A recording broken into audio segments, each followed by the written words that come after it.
오늘도 수요예배 가운데 또 하나님께서 함께 하시고 또 큰 은혜가 우리 가운데 임할 줄 믿습니다. 요한계시록을 좀 계속해서 나누고 있는데요. 이 요한계시록의 특징 중에 하나가 제가 첫 시간에 말씀드렸었는데 계시다라는 것을 말씀드렸습니다. 요한이 이 편지를 하는 데 있어서 가장 중요한 특징은 예수 그리스도께서 직접 알게 하셨고 예수 그리스도께서 직접 쓰게 하셨다라는 사실입니다. 그러면서 제가 계시가 무엇인가를 첫 시간에 나눠 드렸는데 다시 한번 설명드리면요, 이 계시는 일정한 이야기 속에 오늘이라는 이 시간 가운데에서 우리가 시간적으로는 초월해서 종말을 바라보고 공간적으로는 초월해서 하늘에 관심을 갖는 것이 바로 계시라고 정의 들었습니다. 그러면서 제가 이 요한계시록을 읽을 때에는 우리가 함께 하늘 여행을 하는 것이다 라고 말씀드렸죠. 아마 지금까지는 이제 3장까지 오면서 요한이 이제 7교회에게 편지를 하는 그 과정 가운데에서는 크게 잘 느끼지 못하셨을 거예요. 그런데 이제 본격적으로 요한계시록 4장이 들어오면은 우리가 이제 같이 하늘 여행을 떠나야 하는 거예요. 먼저 이 말씀을 정확하게 잘 이해하기 위해서는 이 4장의 말씀과 앞서 저희가 다 살펴보진 못했지만 2장, 3장에 나타나는 7교회의 이야기가 긴밀하게, 아주 긴밀하게 연관되어 있다는 것을 우리는 기억해야 됩니다. 요한이 7교회에게 전하는 편지와 오늘 드려지는 이 요한계시록 4장의 내용이 전혀 동떨어진 어떤 새로운 이야기가 아니라는 거예요.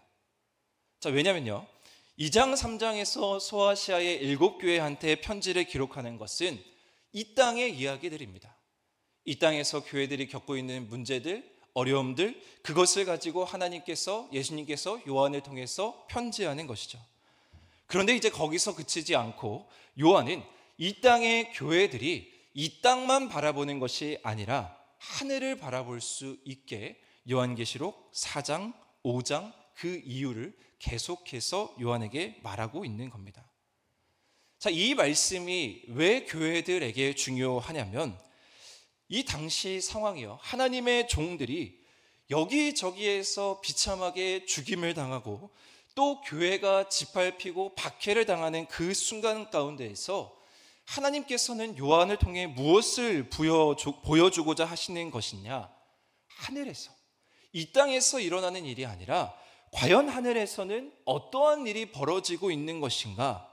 즉, 눈에 보이는 이 땅의 세계가 전부가 아니라 궁극적인 그 우리가 바라보는 세계, 영원한 세계가 있다는 사실을 분명하게 온 성도들에게 말씀하고 있는 것입니다.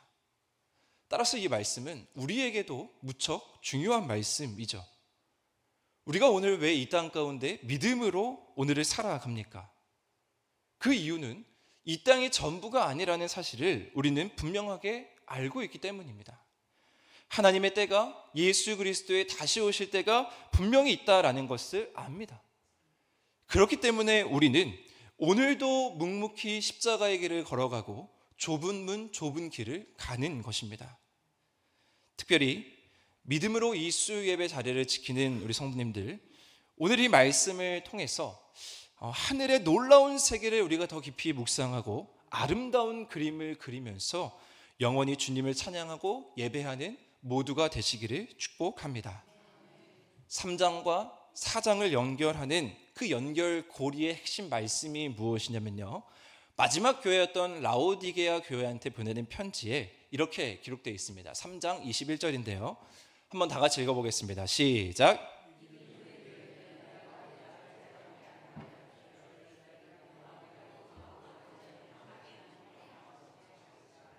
아멘.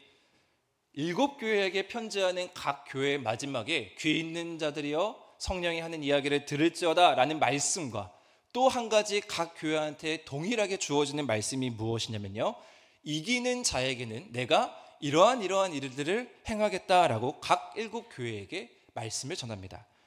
그런데 오늘 마지막 교회였던 이 라오디게아 교회에게 이기는 자에게 무엇을 준다고 허락했습니까? 내가 그 보좌를 준다고 허락하고 있습니다.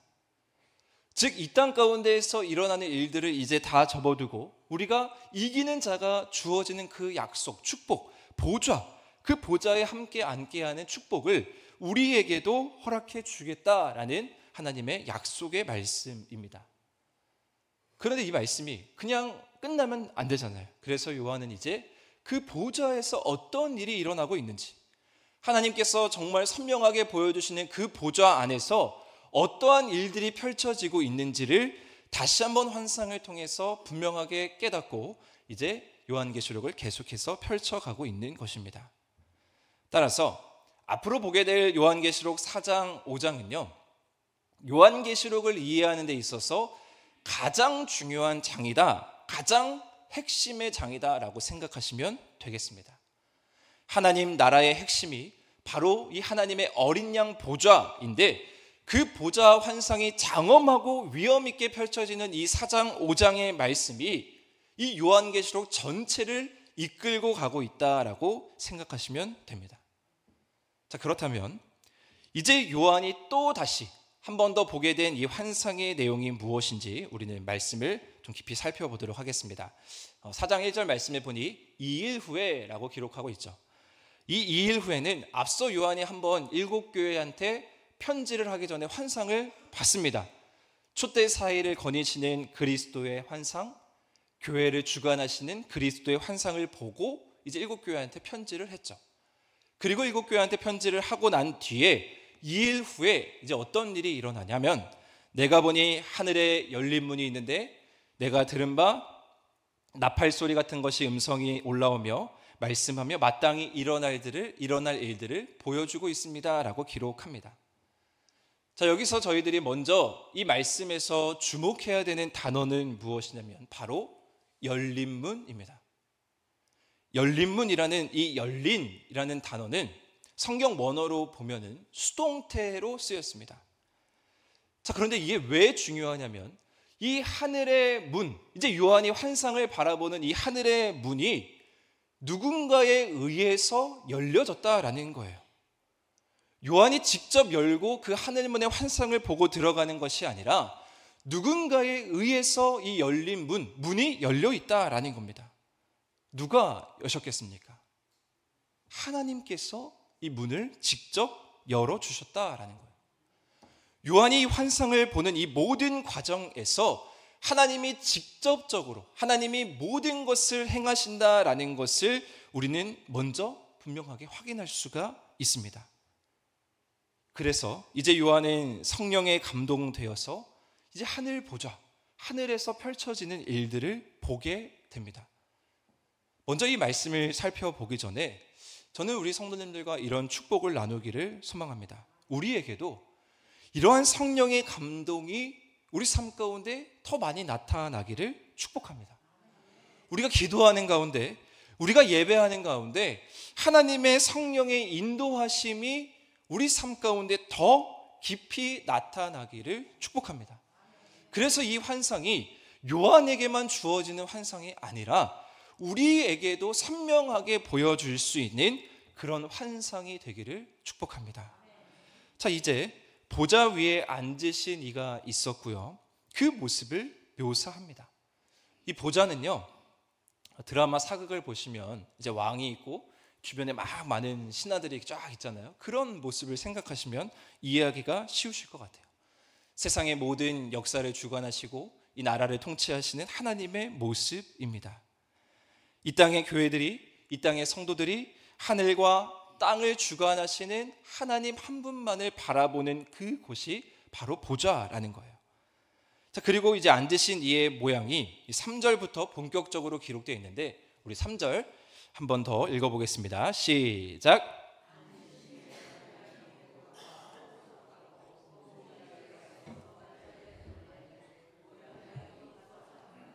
아멘.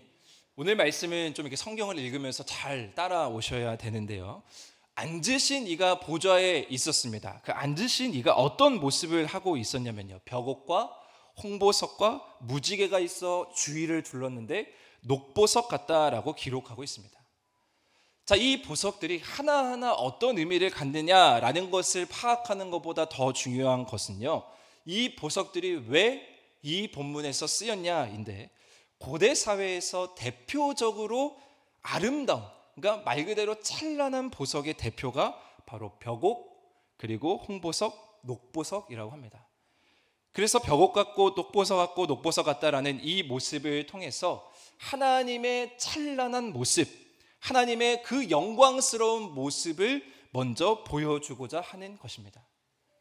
그리고 여기 한 가지, 무지개 같고라는 단어가 나오는데요, 이 무지개 하면은 성경 안에서 어떤 모습이 떠오르십니까? 노아의 홍수가 끝나고 하나님이 보여주신 무지개가 우리는 떠오릅니다. 마찬가지이죠. 무지개가 그 앉으신 이 가운데 둘러싸여 있는데, 이것은 뭘 얘기하냐면 하나님의 심판이 분명히 있는데 그 가운데에서 하나님의 백성들, 하나님의 자녀들에게는 긍휼의 자비가 그 가운데 임한다라는 겁니다. 벽옥 같고 녹보석 같고 홍보석 같은 그 찬란함이 무지개와 같이 뒤덮여 있는데, 그 가운데 하나님의 백성들은 그 영광과 위엄 안에서 하나님을 찬양할 수 있다라는 말씀입니다. 그리고 차례대로 이제 그 보좌에 둘러져, 이렇게 차례대로 둘러져 있는 것들을 발견하게 되는데, 먼저 4절 또 한번 읽어보겠습니다. 4절입니다. 시작.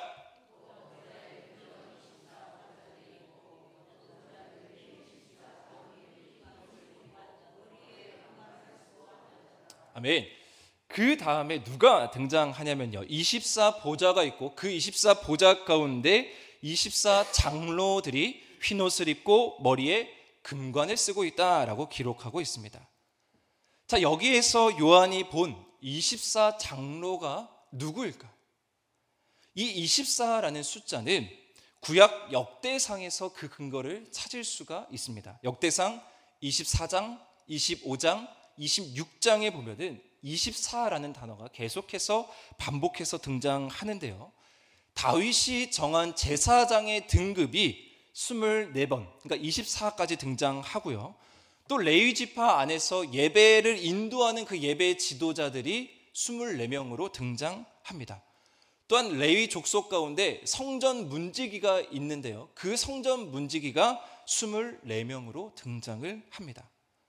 따라서 요한계시록에서 얘기하고 있는 이 24 장로의 이 24는 그 역대상 24장, 25장, 26장에 나오는 그 숫자를 근거로 하고 있습니다. 그리고 우리가 계속해서 요한계시록을 살펴보겠지만요, 이 24 장로들은요, 이 땅의 성도들, 그러니까 이 땅의 하나님의 백성들과는 구분지어서 설명하고 있습니다. 자, 그러면 제가 정리를 해드리겠습니다. 따라서 요한이 이야기하고자 하는 이 24 장로는요, 성도들이, 하나님의 백성들이 하나님께 기도드리고 환상을 보고 제사장의 직무를 종사하는 천사들의 모습입니다. 즉, 이 24 장로는 하나님을 도와서 통치 기능을 수행하고 하나님을 보좌하는 천상의 존재들, 그러니까 천사들이라고 생각하시면 될 것 같습니다. 그 24 장로가 천상의 존재들의 대표적인 모습입니다. 자, 그들이 어떤 모습을 하고 있습니까? 흰 옷을 입고 있고 머리에 금관을 쓰고 있습니다. 이제 성경을 조금 읽으시면은 이 흰 옷이 어떤 의미이고 머리에 금관이 쓰였다라는 것이 어떤 의미인지는 이제 대략적으로 아실 거라고 생각합니다. 순결함과 거룩함이 그들 가운데 있고 머리에 금관을 썼다라는 것은 통치권이 그 천상의 존재들에게 있다라는 거예요. 자, 그런데 이 말씀이 왜 중요하냐면요, 이 24 장로, 천상의 존재들이 지금 보좌에 앉으신 이에게 경배를 하고 있다라는 것을 우리는 계속 기억하면서 말씀을 따라와야 됩니다. 그리고 이어서 5절 말씀, 자, 5절 함께 다 같이 읽어보겠습니다. 시작.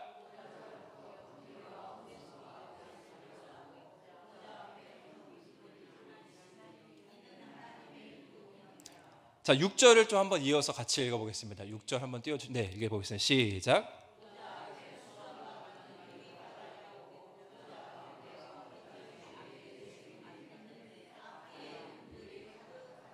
네, 24 장로 천상의 존재들이 나타난 다음에 5절, 6절 상반절에서는 무엇을 얘기하고 있냐면요, 그 하나님의 보좌 안에서 분명하게 하나님의 백성이 아닌 자들을 심판할 것이다 라는 말씀이 그 가운데 분명하게 나타납니다.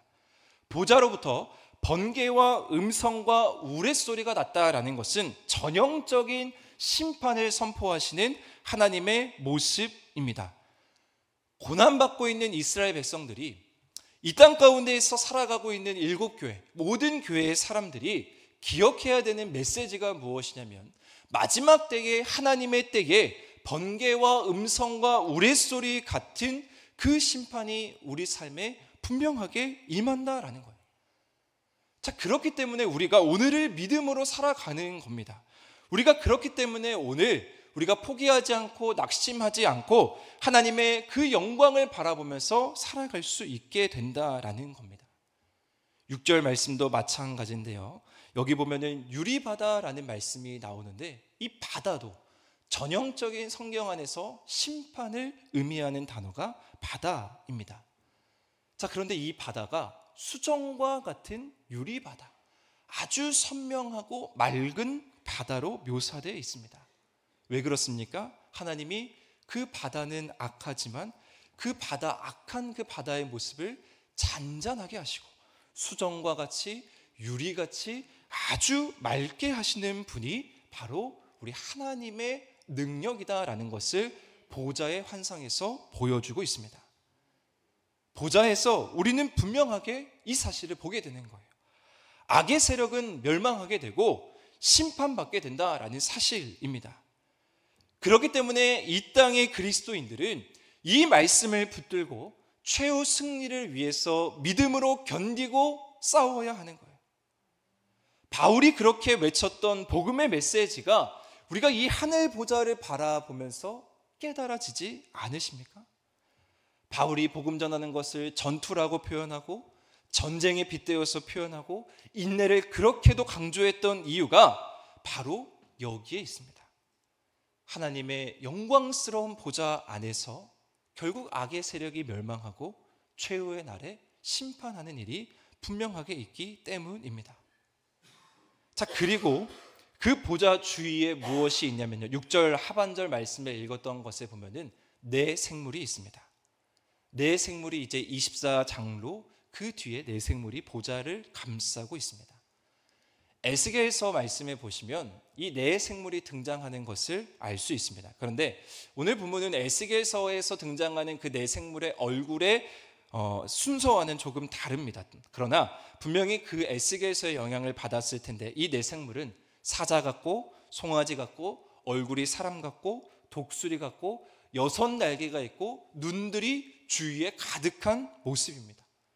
한번 상상을 해보십시오. 어떠한 모습이겠습니까? 분명하게 이 네 생물도 상징적인 모습입니다. 그런데 쉽게 설명드리면요, 이 네 생물은 하나님께서 창조하신 창조물, 그러니까 피조물의 대표적인 인물이 이 네 생물이라고 보시면 되겠습니다.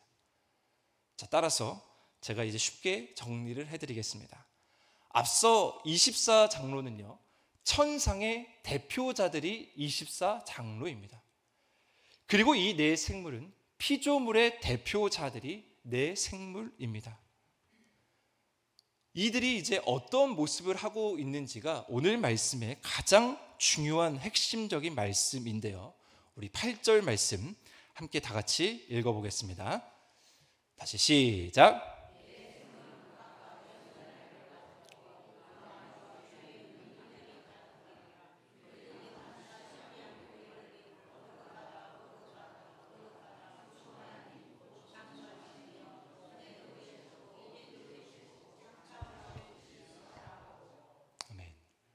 하늘 보좌에서 일어나는 일의 핵심은 무엇이냐면요, 밤낮 쉬지 않고 24장로 네 생물 끊임없이 하나님을 경배하고 하나님을 예배한다라는 거예요.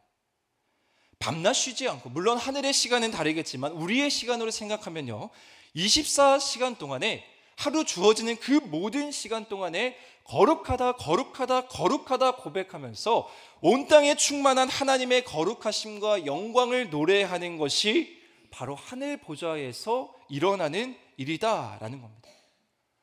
앞서 요한이 보았던 환상의 기록과 정확하게 일치하면서 전능하신 하나님을 찬양하고 어제도 계시고 오늘도 계시고 장차 오실 이를 경배하는 그 모습이 하늘 보좌 가운데에서 끊임없이 계속해서 일어나고 있다라는 사실을 우리는 주목해야 합니다. 그리고 동시에 24장로도 어떠한 일을 하고 있습니까? 10절 11절 보시면 24장로들이 보좌에 앉으신 이의 앞에 엎드려서 세세토록 살아계시는 이에게 경배하고 자기의 관을 보좌 앞에 드리며 이르되 우리 주 하나님이여 영광과 존귀와 권능을 받으시는 것이 합당합니다 라고 고백합니다. 우리 주 하나님이여, 내가 천상의 존재지만 내가 의지할 것은 결국 우리 주 하나님입니다. 세상의 어떤 것들을 의지하는 것이 아니라, 세상의 황제를 의지하는 것이 아니라 우리 주님께서 우리의 하나님 되십니다 라는 이 고백이 끊임없이 일어나고 있다라는 사실입니다. 사랑하는 성도 여러분, 우리가 이 말씀을 분명하게 기억하기를 소망합니다. 우리는 만물이 주의 뜻대로 있음을 알고 그 뜻대로 지음을 받은 존재임을 잊어서는 안 되는 거예요. 하나님께서 역사를 시작하셨고 우리의 삶 가운데에서 그러한 모습들이 혹 피부로 와닿지 않는다 할지라도, 그러한 모습이 우리 가운데 보이지 않는다 할지라도 여전히 하나님께서는 이 모든 역사를 주관하시는 분이라는 겁니다. 그렇기 때문에 우리는, 하나님의 백성은 온전하게 이 사실을 깨닫고 신뢰하고 하나님께 나아가야 합니다. 어찌 우리가 천상의 존재들인 24장로들도, 그리고 이 피조물을 대표하는 그 하늘 존재도 다 하나님을 경배하고 있는데 어찌 우리가 하나님을 경배하지 않을 수 있고 어찌 우리가 하나님을 찬양하지 않을 수 있겠습니까? 어찌 우리가 자기 마음대로 이 세상을 살아갈 수 있겠냐라는 거예요. 그것은 결코 불가능한 일이라는 겁니다. 요한계시록을 바로 이해하고 이해할수록 우리는 하나님께 붙들릴 수밖에 없는 거예요. 하나님의 영광과 하나님의 위엄과 하나님의 주권 아래에 우리가 놓일 수밖에 없다라는 것을 깨닫게 되는 겁니다. 오늘날 많은 사람들에게 과연 하나님은 어떠한 분이실까요? 오늘 나에게 하나님은 어떠한 분이십니까? 제가 첫 시간에도 말씀드렸지만 우리의 전도의 구호가 조금은 부드러워져서 하나님이 우리를 축복하시는 분입니다, 하나님이 우리에게 행복을 주시는 분입니다 라고 조금 바뀌었다라고 말씀드린 적이 있었습니다. 이는 우리가 하나님을 그런 식으로 인식하고 있다라는 말씀이기도 합니다. 그래서 만약에 하나님이 나의 욕구를 채워주지 않으면 하나님께 도리어 분노하고 하나님을 떠나는 경우도 있습니다. 다른 사람들과 비교했을 때 더 적은 복이 나에게 찾아오면, 다른 사람들과 비교했을 때 내가 믿음을 지켰는데 하나님께서 이것밖에 해주지 않으면 불평하고 원망하는 것이 우리들의 모습이라는 거죠. 자, 이러한 하나님은 세상에서 취하는 우상들과 다를 바가 뭐가 있겠습니까? 물론 하나님께서 우리를 축복해 주시고 우리에게 행복을 주시고 우리에게 더 많은 것을 허락해 주시는 분이 맞습니다. 자, 그러나 그 순서가 바뀌어서는 안 된다라는 거예요. 그 핵심이 바로 오늘 본문의 말씀입니다. 오늘 본문은 천상에서 하나님의 위대하심을 끊임없이 이야기합니다. 하나님은 그저 우리가 매일매일 경배받기에 합당한 분이심을 이야기하고 있는 것입니다. 하나님이 우리의 아버지 되시고 하나님이 우리와 함께 하시고 하나님이 정말 변함없이 우리를 사랑으로 품어주신다라는 것을 믿는다면 우리는 우리 삶 가운데에서 과연 하나님이 어떠한 분이신가를 끊임없이 반복해서 묵상해야 합니다. 그저 내가 좋아하는 속성들로만 하나님을 이해하려고 해서는 안 되는 거예요. 그저 내가 허락하는 이성 안에서만, 내가 보고 있는 이 세계 안에서만 하나님을 받아들이는 것은 아주 큰 잘못이라는 거예요. 하나님을 우리의 이해 범주 안에 스스로 한정 짓는 일은 우리가 해서는 안 되는 일이다라는 겁니다. 우리는 하나님을 전능하신 나의 주님이십니다 라고 고백하면서 실제 우리 삶 가운데에서 과연 하나님이 얼마나 귀한 분이시고 얼마나 전능하심을 인정하면서 살아가고 계십니까? 이사야 55장 8절 9절 말씀 한번 읽어보겠습니다. 시작.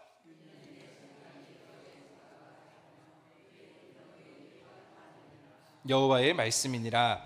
이는 하늘이 땅보다 높음같이 내 길은 너희의 길보다 높으며 내 생각은 너희의 생각보다 높음이니라. 아멘. 우리 하나님, 우리가 다 이해할 수 없는 하나님입니다. 너무나 크고 위대하시고 장엄하신 하나님이라는 겁니다. 바울도 로마서 11장 33절에 이렇게 기록하고 있습니다. 깊도다 하나님의 지혜와 지식의 풍성하며 그의 판단은 헤아리지 못할 것이며 그의 길은 찾지 못할 것이다. 우리가 오늘 이 세상을 살아가면서 하나님을 내가 정말 잘 알고 있어. 내가 하나님에 대한 이해가 충분하게 있어. 내가 전능하신 하나님 충분하게 따르고 있어. 어쩌면 이러한 모습들이 교만이라는 거죠. 우리는 이 땅 가운데에서 우리가 얼마나 유한한 존재인지를 잊고 살 때가 너무 많이 있습니다. 우리의 힘으로 모든 것을 다 할 수 있다라고 착각하면서 살아가는 것이죠. 오늘 하늘의 열린 문에 초청받은 요한이 본 환상에서는 어떠한 모습이 계속 펼쳐지고 있었습니까? 오직 하나님 앞에서 경배하고, 오직 하나님 앞에서 예배하고, 오직 하나님 앞에서 엎드리는 일만 그 가운데 있었습니다. 우리 인생에 있어서 가장 중요한 사실은 바로 이것입니다. 우리가 이 땅을 살아가면서 모두 하나님의 주권을 인정하고 하나님을 예배하는 것이 바람직한 하나님의 섭리라는 사실입니다. 24장로도 천상의 대표자들도 내 생물도 이 땅을 대표하는 모든 자들도 그저 우리가 할 일은 영광과 존귀와 위엄을 하나님께 올려드리는 일입니다. 하늘에서도 하늘 보좌에서도 그렇게 끊이지 않고 매일매일 쉬지 않고 예배하는데 우리는 이 땅 가운데에서 어떠한 예배를 하나님께 드려야 하겠습니까? 하늘에서 하늘의 예배가 매일매일 끊이지 않고 벌어지고 있는데 우리의 예배가, 우리의 모습이 과연 어떠해야겠습니까? 어찌 우리의 예배가 형식적일 수 있고 어찌 우리의 예배가 우리의 감정 때문에 흔들릴 수 있겠습니까? 하나님의 위엄 앞에, 하나님의 주권 앞에 우리는 날마다 엎드려지고 하나님을 인정할 수밖에 없다라는 것을 우리는 분명하게 기억해야 합니다. 사랑하는 성도 여러분, 하늘의 열린 문을 통해서 바라본 하나님의 나라는 우리 삶 속에서도 동일하게 주어집니다. 우리 하나님 얼마나 위대하신 분이십니까? 이 세상에 어떤 것보다도 크신 분이 바로 우리 하나님이십니다. 자, 그런데 왜 자꾸 우리가 그 하나님을 옆에 두고 왜 이 세상 가운데에서 염려하고 두려워하십니까? 왜 하나님의 위대하심을 자꾸만 잊고 오늘도 하나님의 그 나라에서는 끊임없이 예배가 이루어지고 끊임없이 경배가 이루어지고 끊임없이 찬양이 이루어지고 있는데 무엇 때문에 우리가 이 세상 가운데에서 방황하고 걱정하고 고민하면서 살아가시냐 말입니까? 오늘 이 하늘 예배의 주인공들이 우리가 되기를 소망합니다. 거룩, 거룩, 거룩. 그저 하나님을 외치고 하나님의 주권을 인정하는 삶을 살아가는 것, 그것이 우리의 인생의 목표이고요. 그것이 우리가 꿈꾸는, 우리가 그렇게도 바라는 하나님 나라의 참된 모습임을 기억하시기를 바랍니다. 그곳에는 아픔도 없고 걱정도 없고 그런 이유가 바로 여기에 있습니다. 24시간 동안 그저 우리가 하나님을 예배하는 일, 그저 하나님을 인정하는 일, 그저 하나님께 엎드리는 일, 그 주인공이 우리가 되기를 주님의 이름으로 축복합니다.